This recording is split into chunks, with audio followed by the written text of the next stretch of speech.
Okay, welcome everyone to another episode of Being Present with Leonard.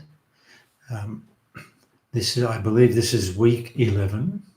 It's amazing that I've been doing this for 11 weeks because I've been live streaming or love streaming, depending on which one you prefer, every week on Mondays at 4 o'clock. So today's episode, I'm going to speak about some of the more subtle aspects of being present. And I'm also going to speak about how to integrate awakened consciousness, presence, into your day-to-day life and into your relationships. It's a very important part of this teaching because, we're not going to all finish up living in a cave somewhere. We have to learn how to integrate presence into our day-to-day life. So I'll be talking about that. First, I'd like to talk about the subtler aspects of being present. Now, you've all heard me say many, many times, the way you come out of the dream, out of the past and future world mind, out of the story, it's so simple. When you're in the mind, you're somewhere in the past or future. You're somewhere in those past memories or future imaginings. And you have all those beliefs, opinions, concepts, ideas, all of that exists within the mind. And I've also talked about what else goes with the mind and the story within the mind, all the limiting beliefs, all the repressed feelings, all the judgments, all the ways we lose ourselves in others. All of that is also within the dream.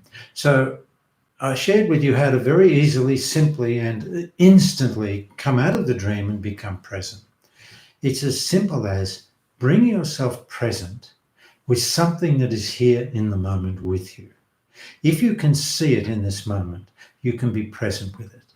The moment you're present with something that you can see, your whole focus is now shifted to that one thing that's present. It might be a tree, a flower. It doesn't matter what it is, a cloud, something in the sky.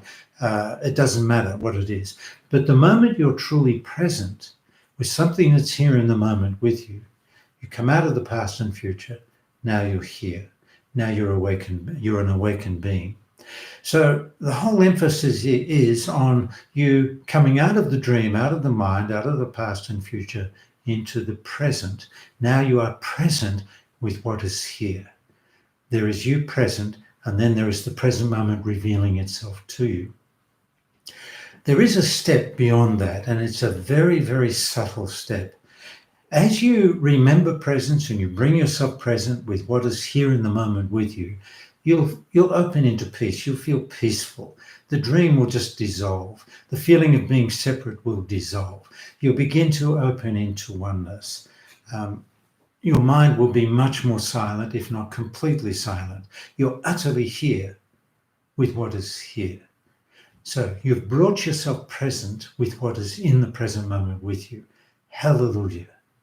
But there's a subtle step beyond that, and it's incredibly subtle. Next time you go for a walk, bring yourself present in the way that I'm describing. Or it could be anywhere in the house, whatever you're doing, it doesn't matter. But let's say you're going for a walk and you're focused into the present moment. You're being present with one tree and then the next tree and then a flower in front of you, maybe a cloud or a bird flying by, it doesn't matter. But you're present with what is here, which is just beautiful. This is what's needed for humanity to survive. We have to awaken into presence, free ourselves from this dream of separation that we're caught in. But here's a suggestion for you. You're present, you've brought yourself present, you're present with the tree or the flower, whatever. Then relax even more deeply and just have the sense, not that you're present with one thing or another or all these different things within the present moment, but have the sense that you yourself are in the present moment. You're of the present moment. You just relax, just like a tree is in the present moment. You're suddenly in the present moment. It's very subtly beyond being present with what is here. Now it's just presence. You're just like a tree in the present moment. Maybe the leaves of the tree are moving because there's a breeze. no problem. You can even walk within the present moment. Just as the leaves are moving and swaying in the breeze, you're walking in the present moment. You're of the present moment. You're held within the present moment. It's a very subtle shift from being present with what is here and then being in the presence, in the moment, in the isness. That's a very, very appropriate and accurate word, isness. It's just the isness of this moment.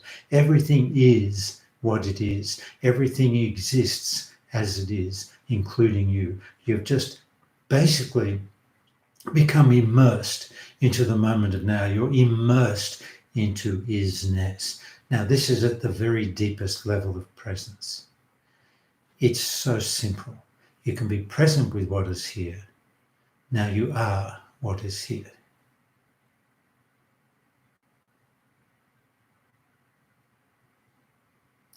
And there's absolutely nothing you need to think about.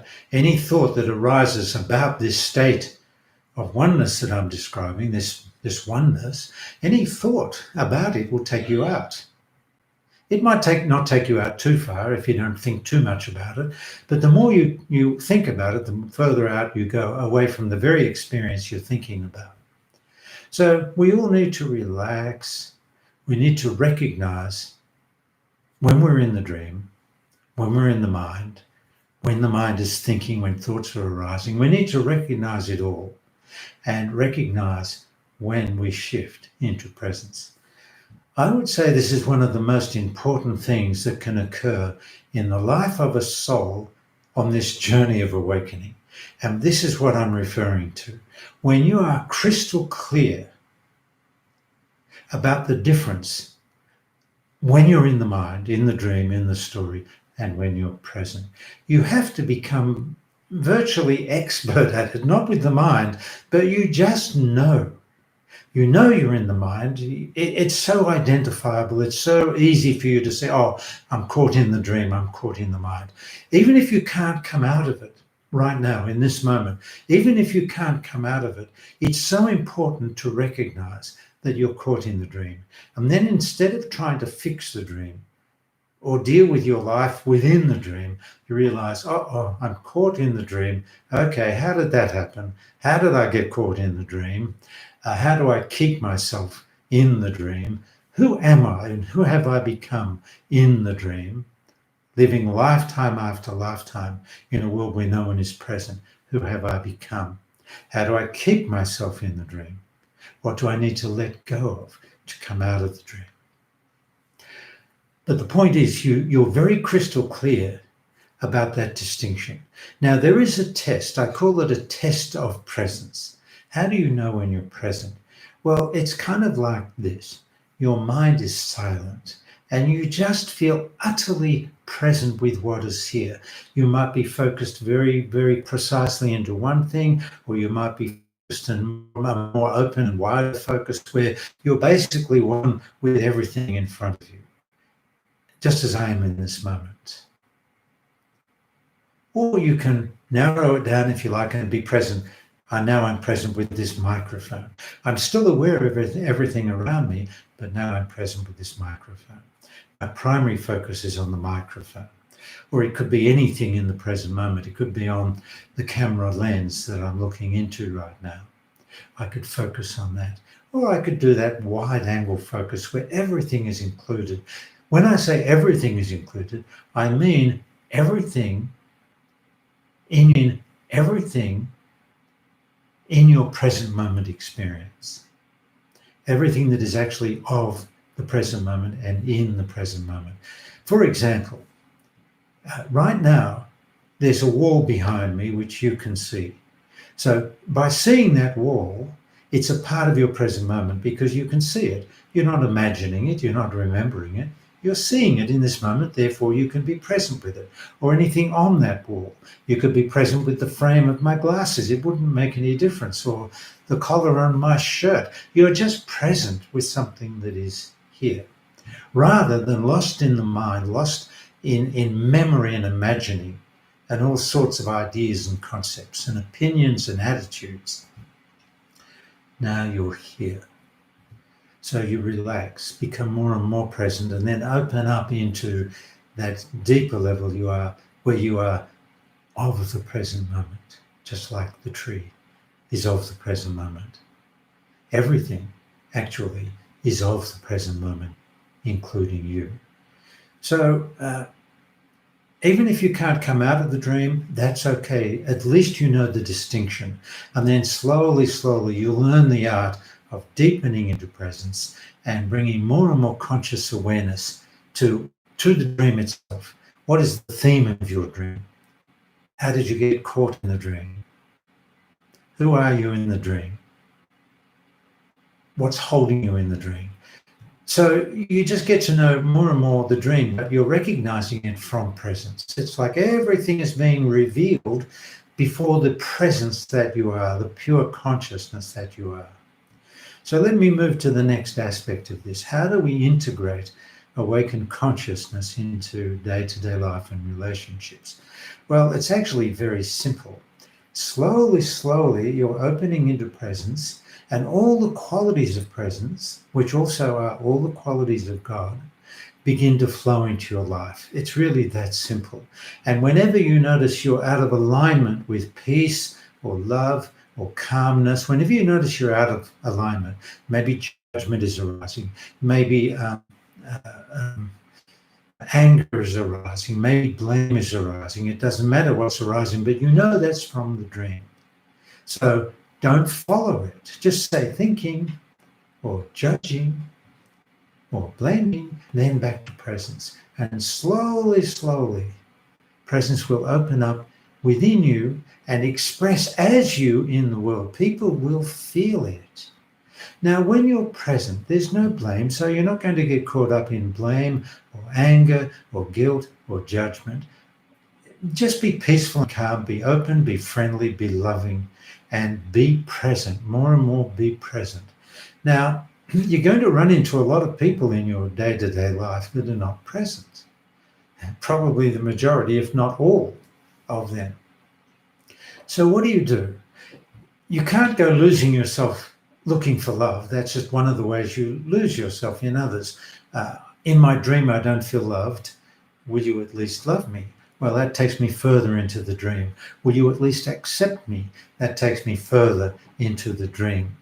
I'm blaming you. I'm angry at you.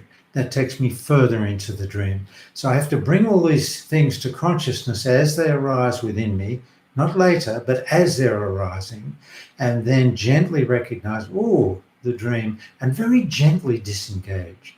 You're not rejecting the dream. You're not rejecting anything about yourself in the dream. If you're blaming, that's okay. Don't judge yourself. If you're judging, that's okay. Don't judge yourself. But continually realign into presence. Very briefly, I'll share this with you. It's like there's different dimensions of us. There's the eternal awakened dimension of who you are, which is you fully present and awake in oneness. At that level, you are immortal, you are eternal, you never die, you are pure consciousness at the very deepest level. That's who you are. It is impersonal. There's no personal in it. It's impersonal. It's kind of between you and God and you and isness. You and the I am that you are and isness. I am isness. I am is in isness. It's that simple. But then there's the personal dimension of you that is expressing. Now, in the highest state of our existence, the highest way we can participate in life is for the personal dimension of me to be in perfect alignment with the impersonal. And so the expression that arises out of me is really the personal expressing the impersonal. There's a beautiful harmony and alignment between the impersonal dimension of me, that profoundly and deeply awakened dimension of who I am, and that personal dimension that's living my life, and I have my relationships, and I go to work, or I do these video live streams. That's a lot of that is the personal. That's a personal life. What is my personal life? What counts is is the personal in alignment with the impersonal, then your life will be transformed. It will flow so beautifully with all the qualities of presence flowing into your life. But let me tell you what's happened. Within the world of duality, past, future, happy, sad, joy, pain, long, short, day, night, light, dark. Within that world of duality, the personal aspect and dimension of us has gone out of balance within duality. We're no longer in alignment with the impersonal. We've disconnected from that. Now we've kind of gone off balance, and now guess what's right next to the personal dimension of you? Right here, I'm showing with my hands. The personal has gone out of alignment. Now it's over here, and here's the ego. And there's very little separation between you and the ego. The ego thinks it's you. You think you're the ego. There's no distinction.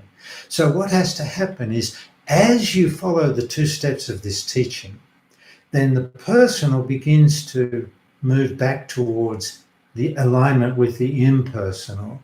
And of course, at the same time, you're opening and deepening into presence. You're opening into the truth of who you are, the truth of life, the truth of love, the truth of oneness, and the truth of God. It's all here waiting for you, all of it. You don't return home to heaven. You return home to heaven on earth. If you can find heaven on earth in physical form while you're alive, living your life, if you can find your way to heaven on earth is revealed within your consciousness, then when you leave the body, guess where you're going? But if you don't manage to reveal heaven on earth within your consciousness, then the soul's journey just continues lifetime after lifetime after lifetime until we finally get it, until we finally realize the sole purpose in our journey in this lifetime, in any lifetime, is to bring the dream to consciousness and release ourselves, liberate ourselves from the dream without rejecting the dream, without rejecting any of it, but still we liberate ourselves. Now we open into presence and truth and love and oneness. That's the true purpose of our journey. Now, what's going to happen as you awaken into these, this deeper presence, this oneness? What's going to happen as you live your life? Well, first of all, some of your friends are not going to be happy with you because you're not playing the game anymore. That they tell you a story, they tell you their story. You're supposed to get involved. You're supposed to be incredibly interested in their drama, their story, whatever it is. And that helps them not feel so alone. If you're suddenly not showing that much interest in their story, they might get a little annoyed with you, or they might feel rejected, or they might judge you or themselves. It doesn't matter. So don't worry about that. That's bound to happen. At the same time, other people will find their way to you who are more present. So it's kind of a shift taking place as you open into presence. Some of your friends will drop away and new friends will enter into your life. Now, your old friends don't have to drop away, and you certainly don't have to judge them or need them to be other than who they are. They don't have to be present. But from your perspective, really the most non-neurotic need of presence, one who is present, is to ask or invite others to be present with you. You don't need them to love you because you are love. Let that go.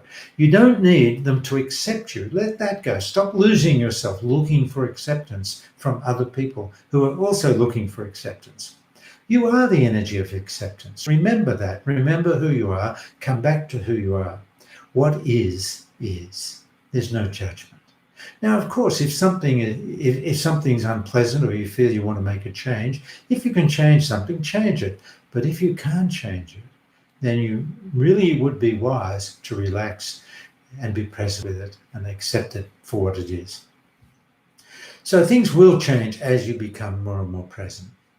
And your life will gradually transform. I've witnessed with so many people involved in this teaching, their lives change quite dramatically.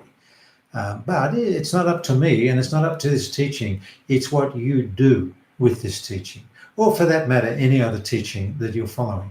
It's all fine as long as it takes you to presence and it doesn't get you too involved in spiritual concepts, rituals, and practices. So I have a few questions. I may or may not answer them all. Let me have a look at them.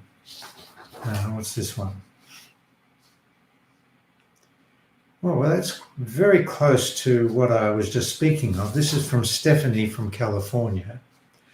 Dear Leonard, would you comment on how to approach people who are unsettled by changes taking place in your relationships with them when they don't understand why you are no longer quite the way you were? That will happen to you as you become present. You're not going to be the way you were. You'll be very, very happy with the changes. For instance, Stephanie goes on to say, for instance, you might have reacted and gone into drama before, whereas now you might become silent to access intuitive guidance before responding. It seems that some people respond well and others resist the change. Thank you, Stephanie. Well, Stephanie, that's absolutely true. You've pretty much answered your own question. And, for those who respond well to your presence, the beauty of your presence, if you're present when you engage with other people, even if it's very light presence, they're going to feel it and it's going to touch something within them that will trigger that awakening within them. They might not be aware of it. It might take quite a long time. Who knows? It might happen very quickly.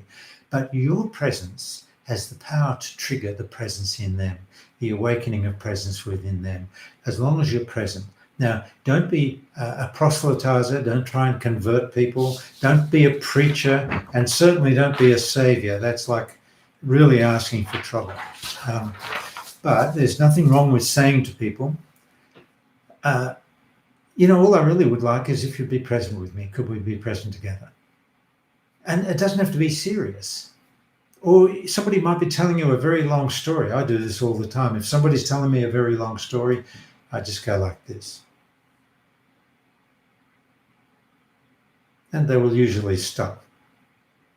I cannot tolerate stories that are too long. I like stories that are short and fun, exciting, interesting, and engaging. Then I'll play with your story. I'll play in your story. I'll enjoy your story.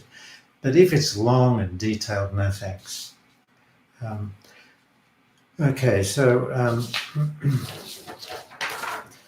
So if people are not present with you, Stephanie, don't worry about it. Just enjoy them for who they are. Don't judge them and don't try and change them. But the best thing that can happen is they see some change in you based in presence and ask you, wow, something's changed in you. What happened? Then you just say, presence.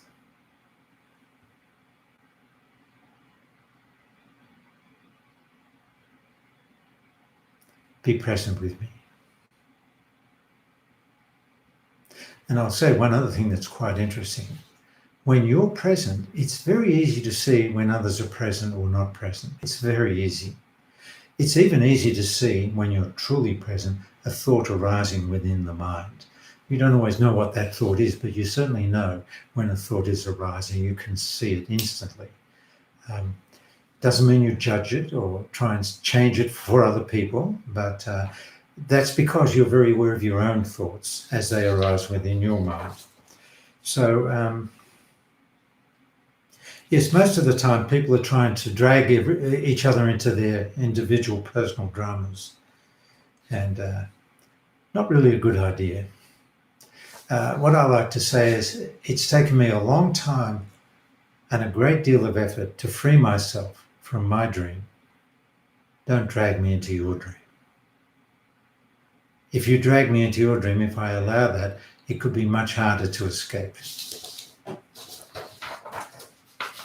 Okay. All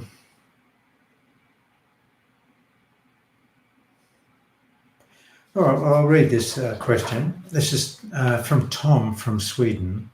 Hi, Leonard.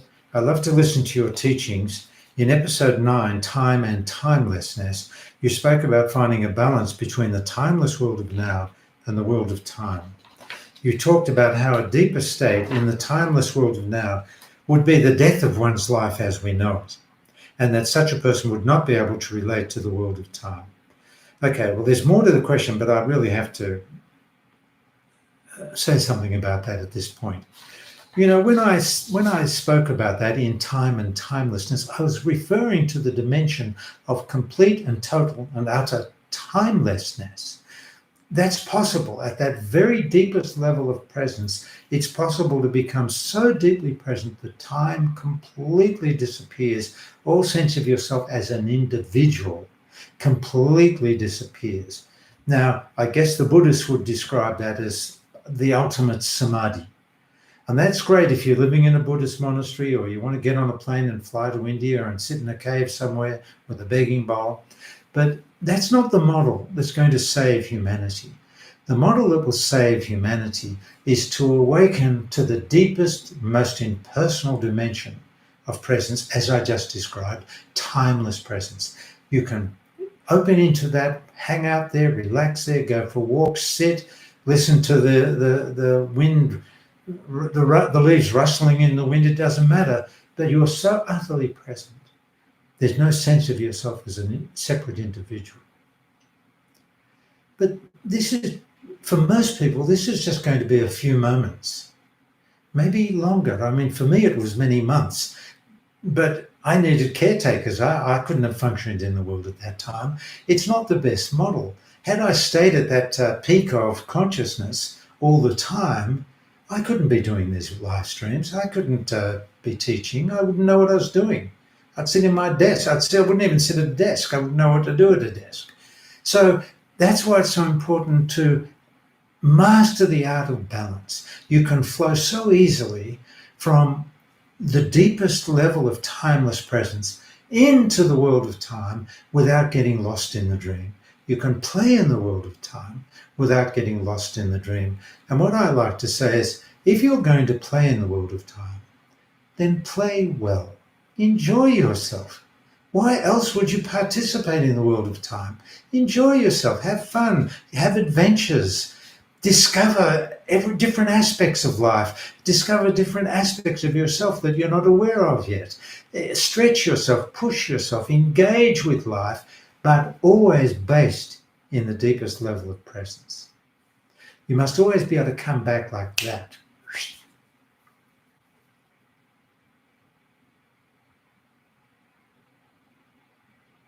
Now, I could sit here without speaking for a long time.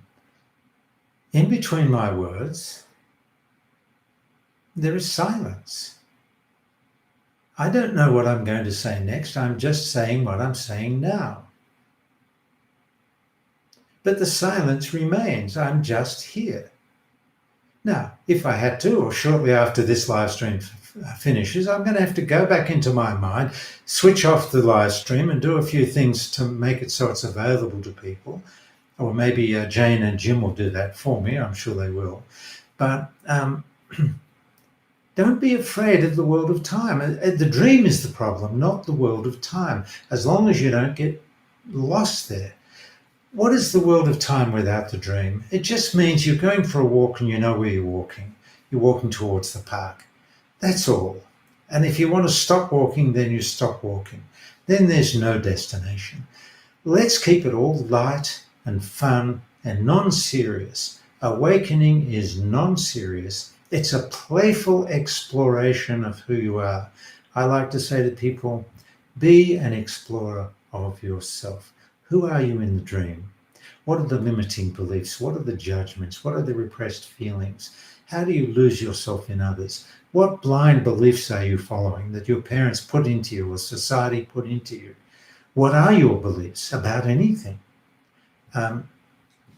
So you get to know yourself. It doesn't mean you get lost in that dream, but you get to know all about the dream. You bring the dream more and more to consciousness, but you also get to know who you are within the mystery. And I don't mean that you know with your mind. That's not possible. But you can experience different aspects, different dimensions, different levels of who you are as you deepen into presence and you open more and more into the mystery. It is incredibly magical. It is beautiful beyond imagining. And you don't really know who you are when you're present. Often people will, or occasionally someone might say, "Who are you, Leonard?" And my answer would be, If I'm truly present, my mind is silent, as it is in this moment, I don't know who I am. I just am. My mind is still silent. Now, if I wanted to develop that, I could say, if you ask me, who are you, Leonard? I would say, well, I'm the one looking out through these eyes. I'm the one hearing the sound through these ears. I'm the one feeling the chair against my back. I'm the one present here in this moment.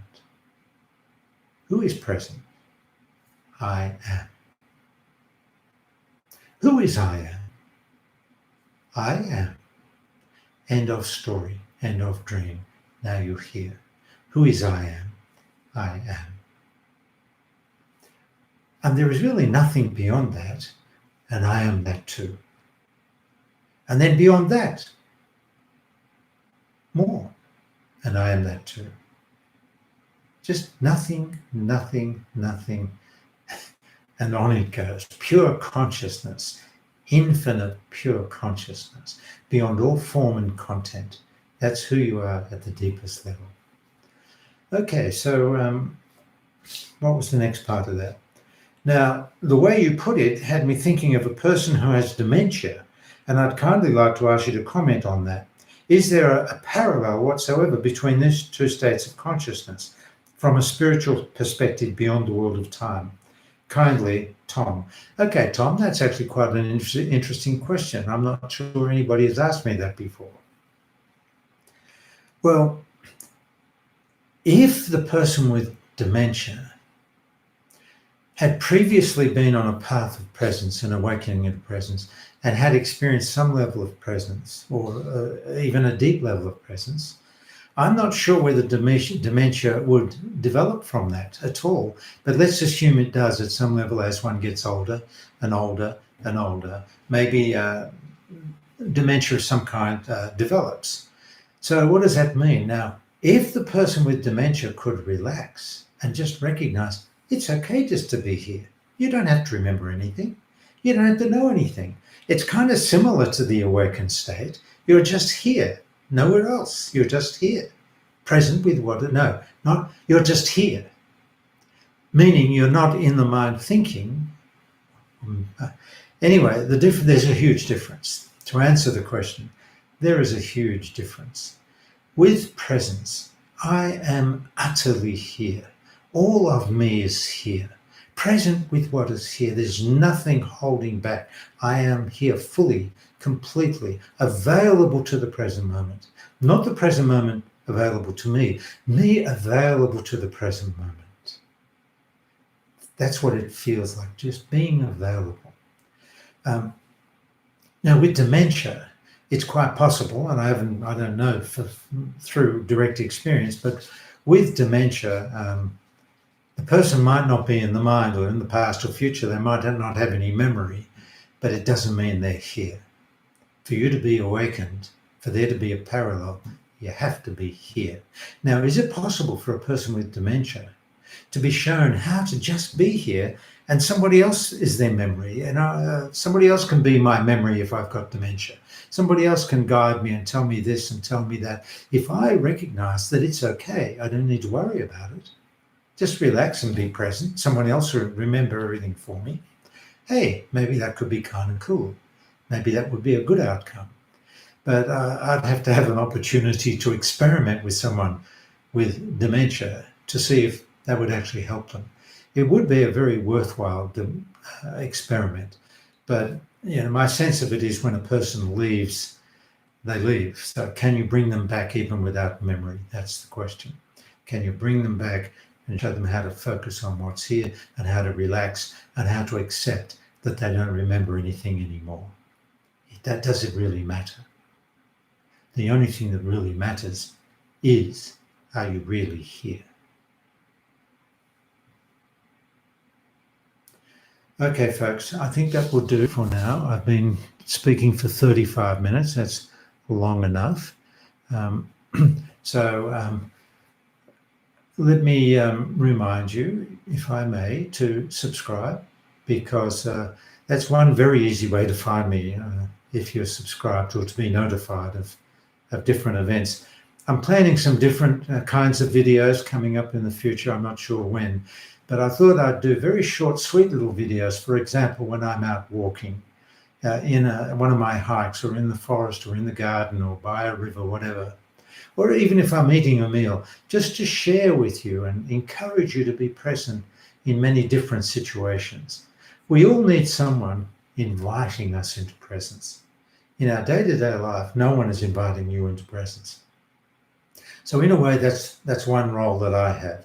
I invite you to be present. Be present with me. Be present with a tree or a flower or whatever you see in this moment, whatever's in front of you or whatever you hear. You can be present in the movement. That's such a beautiful way to be present. Next time you go for a walk, slow down. Do the presence walk. Stop every now and then. Be very present with something that you see. Really deepen into presence.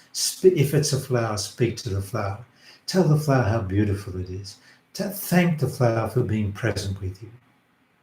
Confess to the flower that you're often caught in your story, but you're here now. Don't be afraid of that. That's what opens you up into the more mystical dimensions. Okay, everyone, I love you all, and let's all wake up together. That's my intention. We all wake up together. If I had my way, no one would be left behind. No one. We would all wake up together. So at least let's start with the people watching this video right now. Wake up. Let's all wake up together. Because if enough of us awaken, it will impact the collective consciousness, and then suddenly everyone awakens. What a great day that would be. And you'd hardly hear yourself speaking, because all you'd hear is the angels singing hallelujah. Okay? So with that, in fact, any moment you're present, listen, you might hear the angels sing hallelujah. Okay, that's it, folks. I'm going to end the stream now. Bye-bye.